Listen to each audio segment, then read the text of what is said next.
नमस्कार। प्रादेशिक समाचार के साथ मैं पूनम किरकेट्टा। पहले मुख्य समाचार। राज्य मंत्रिपरिषद की बैठक में 31 प्रस्तावों को मिली मंजूरी। संस्कृत विद्यालयों और मदरसा को अब मिलेगा 2 गुना अनुदान। मुख्यमंत्री हेमंत सोरेन के निर्देश पर राज्य में शुरू होने वाले 80 उत्कृष्ट विद्यालयों में सीबीएसई की तर्ज पर शुरू होगी पढ़ाई।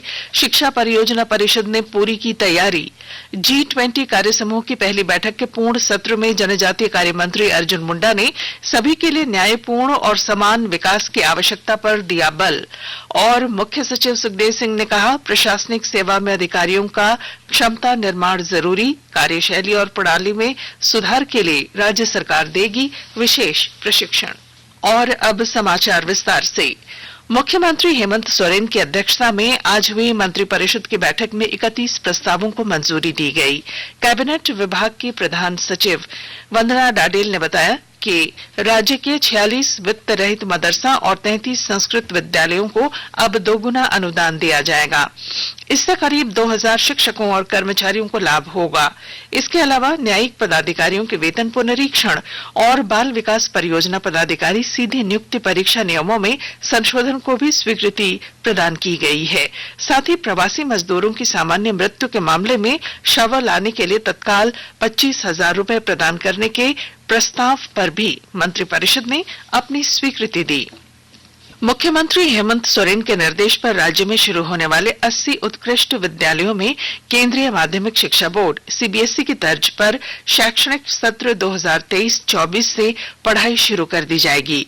इसके लिए झारखंड शिक्षा परियोजना परिषद ने तैयारी पूरी कर ली है। सूचना एवं जनसंपर्क विभाग से मिली जानकारी के अनुसार 80 उत्कृष्ट विद्यालयों में से 48 विद्यालयों का निर्माण भी पूरा कर लिया गया है। बाकी 32 विद्यालयों का निर्माण अंतिम चरण में है, जो मार्च 2023 तक पूरा हो जाएगा। इस वर्ष अप्रैल महीने से शुरू होने वाले शैक्षणिक सत्र से सभी 80 उत्कृष्ट विद्यालयों का संचालन सीबीएसई की संबद्धता के साथ की जाएगी। गिरिडीह जिले के पीरटांड प्रखंड स्थित पारसनाथ पर्वत पर जैन समाज के एकाधिकार के विरोध में आज आदिवासी मूलवासी समाज ने मरंग बुरु यात्रा निकाली। यात्रा के दौरान आदिवासियों ने सरकार के विरोध में नारे लगाए और कहा कि पारसनाथ पर्वत पर उनका अधिकार है। यात्रा में शामिल पूर्व मंत्री गीताश्री उरांव ने कहा कि पारसनाथ पर्वत में आदिवासियों के आराध्य मरंग बुरु का निवास है और आदिवासी समाज सदियों से उनकी पूजा करता आ रहा है। आज विश्व हिंदी दिवस मनाया जा रहा है। विदेशों में हिंदी भाषा के प्रयोग को बढ़ावा देने के उद्देश्य से हर साल ये दिवस मनाया जाता है। इस अवसर पर मुख्यमंत्री हेमंत सोरेन ने शुभकामनाएं दी हैं। इधर विदेश मंत्री डॉक्टर एस जयशंकर ने एक ट्वीट में कहा कि केंद्र सरकार की प्राथमिकता विदेशों में हिंदी के बारे में अधिक जागरूकता पैदा करना है। 26वां राष्ट्रीय युवा महोत्सव 12 से 16 जनवरी 2023 तक कर्नाटक के हुबली और धारवाड़ में आयोजित किया जाएगा। नई दिल्ली में मीडिया को संबोधित करते हुए युवा कार्य और खेल मंत्री अनुराग सिंह ठाकुर ने कहा कि इस साल के युवा महोत्सव का विषय विकसित युवा विकासशील भारत है। हर वर्ष स्वामी विवेकानंद जी के जन्म दिवस पर नेशनल यूथ फेस्टिवल का आयोजन भारत सरकार के युवा कार्यक्रम विभाग द्वारा करवाया जाता है और देश भर के हर राज्य और यूनियन टेरिटरी से हजारों विद्यार्थी इसमें भाग लेने आते हैं। इस बार भी देश के कोने कोने से जहां एक और 7,500 से ज्यादा विद्यार्थी इसमें आएंगे, भाग लेंगे नेशनल यूथ फेस्टिवल में। कुल मिलाकर ओपनिंग कार्यक्रम में 30,000 से ज्यादा युवाओं की भागीदारी होगी। और प्रसन्नता की बात यह है कि दुनिया के सबसे लोकप्रिय नेता प्रधानमंत्री नरेंद्र मोदी जी उद्घाटन के लिए हुबली धारवाड़, जहां पर नेशनल यूथ फेस्टिवल को इस वर्ष 12 तारीख को करवाया जाएगा, उसका उद्घाटन करेंगे, मुख्य अतिथि होंगे। आकाशवाणी के ताजा तरीन समाचारों के लिए आप हमारी वेबसाइट newsonair.com पर लॉग ऑन कर सकते हैं। ताजा समाचार Twitter handle @AIR news alerts और Facebook page All India Radio News पर भी उपलब्ध है। आप प्रादेशिक समाचार एकांश के ट्विटर हैंडल @AIR न्यूज_रांची और फेसबुक, इंस्टाग्राम पेज तथा YouTube channel AIR news Ranchi पर भी हमारे बुलेटिन सुन सकते हैं। प्रादेशिक समाचार आप आकाशवाणी रांची से सुन रहे हैं। वित्तीय समावेशन के लिए वैश्विक भागीदारी पर G20 कार्यसमूह की पहली बैठक का पूर्ण सत्र आज सुबह कोलकाता में शुरू हुआ। उद्घाटन भाषण में जनजातीय कार्य मंत्री अर्जुन मुंडा ने सभी के लिए न्यायपूर्ण और समान विकास की आवश्यकता पर बल दिया। वसुधैव कुटुंबकम के भारत के दृष्टिकोण को दोहराते हुए उन्होंने कहा कि हम एक मानव केंद्रित वैश्वीकरण का प्रयास करते हैं ताकि कोई भी वंचित न रहे। राज्य के मुख्य सचिव सुखदेव सिंह ने कहा है कि प्रशासनिक सेवा में अधिकारियों का क्षमता निर्माण जरूरी है ताकि अधिक से अधिक परिणाम मिल सके।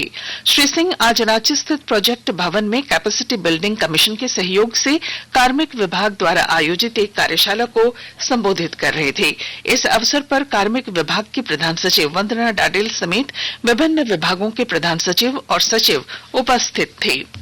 राजमहल के सांसद विजय हांसदा ने आज पाकुड़ स्थित जिला स्तरीय स्टेडियम में नवनिर्मित एक जिम का उद्घाटन किया। इस अवसर पर सांसद निधि से 11,14,000 रुपए मूल्य के तीरंदाजी से संबंधित उपकरण भी खिलाड़ियों के लिए उपलब्ध कराए गए। कार्यक्रम में सांसद ने कहा कि राज्य सरकार खिलाड़ियों के लिए हर जरूरी सुविधाएं उपलब्ध कराएगी।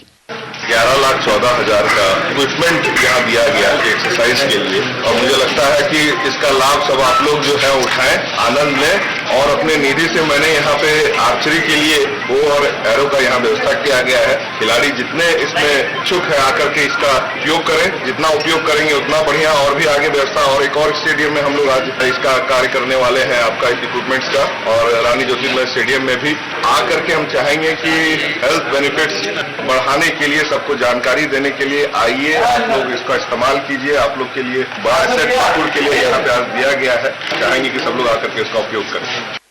गढ़वा जिले के उत्तरी वन प्रमंडल क्षेत्र में पिछले कुछ दिनों से एक तेंदुए के दहशत से आम लोग सहमे हुए हैं और ब्यौरा दे रहे हैं हमारे संवाददाता।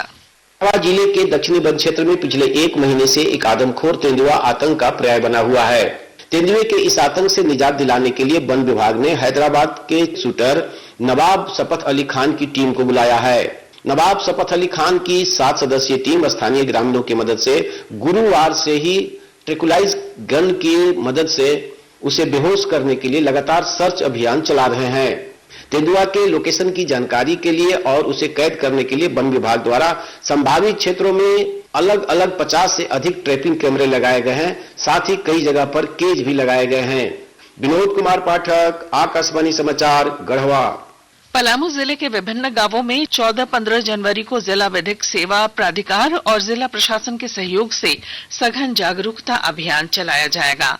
जिला विधिक सेवा प्राधिकार के सचिव अर्पित श्रीवास्तव ने बताया कि इस शिविर में स्थानीय समस्या, मूलभूत अधिकार और कर्तव्य, महिला सशक्तिकरण और श्रम कानून की जानकारी दी जाएगी।